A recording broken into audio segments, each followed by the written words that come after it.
PDP बाल मनोविज्ञान के 10 ऐसे क्वेश्चन लेकर आए हैं जो आपकी परीक्षा में लगातार पूछे जाते हैं। तो फ्रेंड्स चलिए स्टार्ट करते हैं।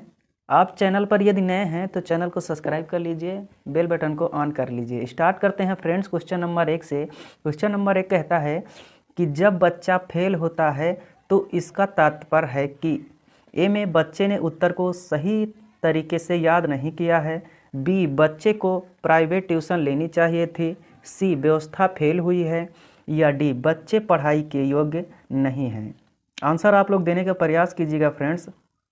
आंसर की बात करें तो जब बच्चा फेल होता है तो इसका मतलब है कि जो है वहाँ की व्यवस्था फेल हुई है, इसलिए सी आंसर इसमें सही हो जाएगा। सी इज़ द राइट आंसर, व्यवस्था फेल हुई है। आगे बढ़ते हैं फ्रेंड्स।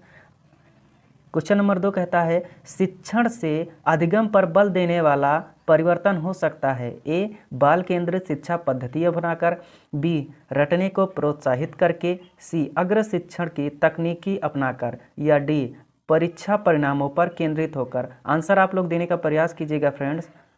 आंसर की बात करें तो शिक्षण में जो अधिगम पर बल देने वाला जो परिवर्तन होता है, यदि आप बाल केंद्रित शिक्षा पर बल देंगे तो जो है शिक्षण अधिगम प्रभावित होगा, इसलिए जो है ए आंसर इसमें सही हो जाएगा। A is the right answer. आगे बढ़ते हैं।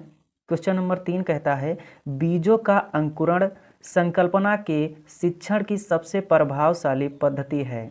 ए में विद्यार्थियों द्वारा पौधों के बीज बोना और अंकुरण के चरणों का अवलोकन करना, बी श्यामपट्ट पर चित्र बनाना और वर्णन करना, सी बीज के वृद्धि के चित्र दिखाना, या डी विस्तृत व्याख्या करना। तो फ्रेंड्स आंसर की बात करें तो A is the right answer, यानी कि विद्यार्थियों द्वारा पौधे को जो है बीज बोना और अंकुरण के चरणों को लगातार अवलोकन करना, यानी कि प्रयोग करके जो है अवलोकन करना, इसलिए ए आंसर आपका इसमें सही हो जाएगा। A is the right answer. आगे बढ़ते हैं फ्रेंड्स। क्वेश्चन नंबर 4 कहता है समावेशी शिक्षा क्या है, मतलब क्या है।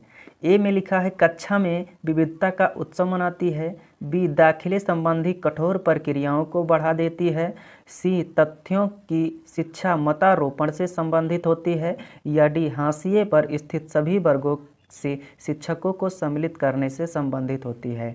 तो फ्रेंड्स आंसर की बात करें तो समावेशी शिक्षा जो होती है वो कक्षा में विविधता का उत्सव मनाती है, इससे संबंधित होती है, यानी व्यक्तिगत विभिन्नता से संबंधित होती है।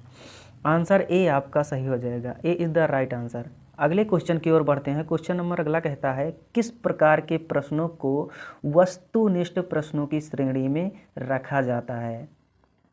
ए में लघु उत्तरीय प्रश्न, मुक्त उत्तर वाला प्रश्न, सत्य या असत्य निबंधात्मक प्रश्न। आंसर की बात करें तो फ्रेंड्स जो सत्य और असत्य वाला जो आंसर हो जाएगा, यानी कि सी ऑप्शन आपका सही हो जाएगा।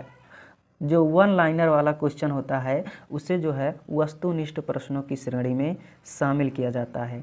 आगे बढ़ते हैं फ्रेंड्स कि निम्नलिखित में से कौन सी प्रगतिशील शिक्षा की विशेषता है।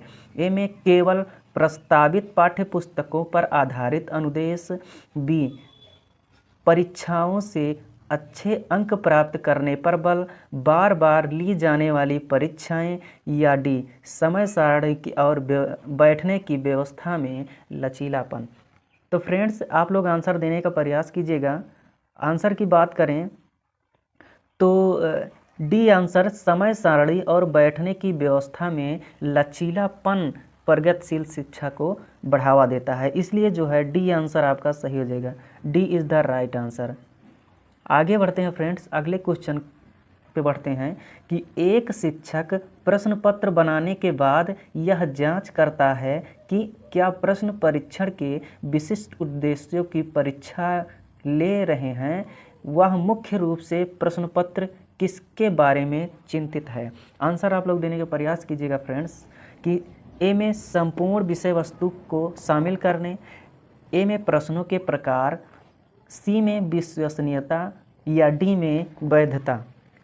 तो फ्रेंड्स आंसर की बात करें तो ए आंसर आपका सही हो जाएगा। संपूर्ण विषय वस्तु को शामिल करने से संबंधित होता है, इसलिए जो है ये आंसर आपका इसमें सही हो जाएगा। आगे बढ़ते हैं फ्रेंड्स। क्वेश्चन नंबर 8 कहता है विवेचनात्मक शिक्षा शास्त्र का यह दृढ़ विश्वास है कि ए में शिक्षार्थियों को स्वतंत्र रूप से तर्कड़ा नहीं करनी चाहिए, बी बच्चे स्कूल से बाहर क्यों सीखते हैं यह अप्रासंगिक है, सी में शिक्षार्थियों के अनुभव और प्रत्यक्ष लाभ महत्वपूर्ण होते हैं, डी एक शिक्षक को हमेशा कक्ष के अनुदेशन का नेतृत्व करना चाहिए। फ्रेंड्स आंसर आप लोग देने का प्रयास कीजिएगा। आंसर की बात करें तो सी आंसर आपका सही हो जाएगा, यानी कि शिक्षार्थियों के अनुभव और प्रत्यक्ष लाभ को महत्वपूर्ण होता है इसमें, इसलिए सी इज़ द राइट आंसर। बढ़ते हैं अगले क्वेश्चन की ओर। क्वेश्चन नंबर अगला कहता है विद्यालय आधारित आकलन मुख्य रूप से किस सिद्धांत पर आधारित होता है। ए में बाह्य परीक्षकों की अपेक्षा शिक्षक अपने शिक्षार्थियों की क्षमताओं को बेहतर जानते हैं, बी किसी भी कीमत पर विद्यार्थियों को अच्छे ग्रेड मिलने चाहिए, सी विद्यालय बाह्य परीक्षक निकायों की अपेक्षा ज़्यादा सक्षम है, डी आकलन बहुत मितव्ययी या किफ़ायती होना चाहिए। आंसर आप लोग देने का प्रयास कीजिएगा फ्रेंड्स। आंसर की बात करें तो जो आकलन होता है वो बाह्य परीक्षकों की अपेक्षा शिक्षक अपने शिक्षार्थियों की क्षमता को बेहतर जानते हैं, इसलिए जो है ए आंसर आपका सही हो जाएगा। A is the right answer. आगे बढ़ते हैं फ्रेंड्स। अगला क्वेश्चन नंबर कहता है 10 कि शिक्षार्थी व्यक्तिक विभिन्नता प्रदर्शित करते हैं, अतः शिक्षक को ए में सीखने के विविध अनुभवों को उपलब्ध कराना चाहिए, बी कठोर अनुशासन सुनिश्चित करना चाहिए, सी परीक्षाओं की संख्या बढ़ा देनी चाहिए, डी अधिगम की एक समान गति पर बल देना चाहिए। तो फ्रेंड्स व्यक्तिक विभिन्नता जो होती है वो सीखने के विविध अनुभवों को उपलब्ध कराती है, इसलिए ए आंसर आपका इसमें सही हो जाएगा। A is the right answer. A option आपका सही हो जाएगा। तो फ्रेंड्स आज बस केवल यहीं तक। वीडियो अच्छी लगी हो तो चैनल को सब्सक्राइब कर लीजिएगा, वीडियो को लाइक कर दीजिएगा। तो चलिए फ्रेंड्स